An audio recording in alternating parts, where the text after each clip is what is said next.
कहानी का नाम है चिंटू और जादुई पेंसिल।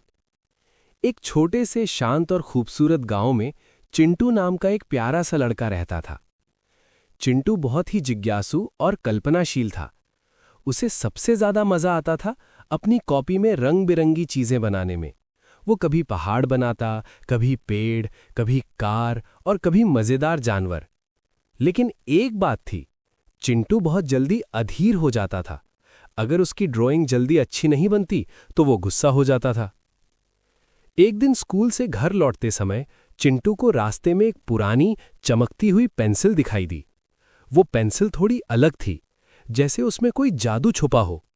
चिंटू ने उसे उठाया और सोचा, वाह, ये तो बहुत खास लग रही है। आज इससे कुछ खास बनाऊंगा। घर पहुंचते ही चिंटू ने अपनी कॉपी निकाली और उस पेंसिल से एक लाल लाल सेब बनाना शुरू किया।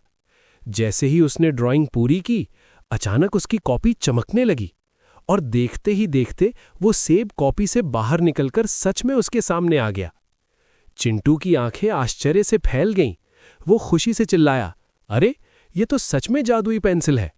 खुशी से उछलते हुए चिंटू ने फिर एक चॉकलेट बनाई और वो भी असली बन गई। अब तो चिंटू को जैसे खजाना मिल गया हो। वो दिन भर अलग अलग चीजें बनाता और उन्हें सच में बदलते हुए देखता। कभी वो आइसक्रीम बनाता, कभी खिलौने, कभी रंग बिरंगे गुब्बारे। धीरे धीरे उसे इस जादू की आदत हो गई। लेकिन जैसे जैसे दिन बीतते गए, चिंटू थोड़ा लालची बनने लगा। अब वो सिर्फ मजे के लिए नहीं, बल्कि ज्यादा से ज्यादा चीजें पाने के लिए ड्राइंग करने लगा। वो सोचने लगा, अगर मैं जो चाहूं वो बना सकता हूं, तो मुझे मेहनत करने की क्या जरूरत है। एक दिन उसकी दोस्त रानी उससे मिलने आई। उसने देखा कि चिंटू के पास बहुत सारे खिलौने और मिठाइयां हैं। रानी ने पूछा, चिंटू, तुम्हारे पास इतनी सारी चीजें कहां से आईं? चिंटू ने गर्व से कहा, यह सब मेरी जादुई पेंसिल का कमाल है। रानी ने उसे समझाया, चिंटू, जादू का इस्तेमाल हमेशा सोच समझकर करना चाहिए। लेकिन चिंटू ने उसकी बात को हल्के में ले लिया और बोला, अरे रानी, तुम चिंता मत करो, मुझे सब आता है। अगले दिन चिंटू के मन में एक अजीब सा ख्याल आया। उसने सोचा, अगर मैं एक बड़ा सा शेर बना दूं तो कितना मजा आएगा। बस फिर क्या था, उसने तुरंत अपनी कॉपी में एक बड़ा डरावना शेर बनाना शुरू कर दिया।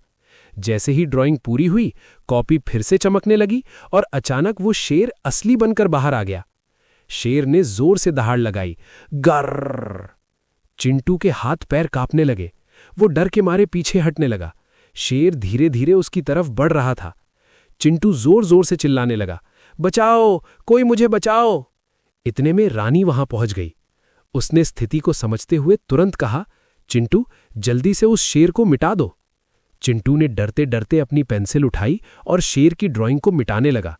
जैसे जैसे वो मिटाता गया, शेर धीरे धीरे गायब होने लगा और कुछ ही सेकंड में पूरी तरह से खत्म हो गया। चिंटू ने राहत की सांस ली। वो बहुत डर गया था।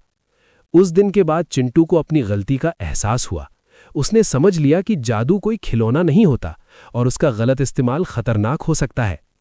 अब चिंटू ने तय किया कि वो इस जादुई पेंसिल का इस्तेमाल सिर्फ अच्छे कामों के लिए करेगा। उसने गरीब बच्चों के लिए खाना बनाया, स्कूल के लिए किताबें बनाईं और गांव में खुशियां बांटने लगा। धीरे धीरे पूरा गांव चिंटू की तारीफ करने लगा। अब वो सिर्फ एक शरारती बच्चा नहीं था, बल्कि सबका हीरो बन गया था। रानी मुस्कुराते हुए बोली, देखा चिंटू, जब हम अपनी ताकत का सही इस्तेमाल करते हैं, तभी हम सच में खुश रहते हैं। चिंटू ने सिर हिलाया और कहा, हाँ रानी, अब मैं हमेशा समझदारी से काम करूंगा। और इस तरह चिंटू और उसकी जादुई पेंसिल की कहानी हमें ये सिखाती है कि ताकत चाहे कोई भी हो, उसका सही इस्तेमाल करना बहुत जरूरी है। इस कहानी से हमें सीख मिलती है कि ताकत का इस्तेमाल हमेशा समझदारी से करना चाहिए।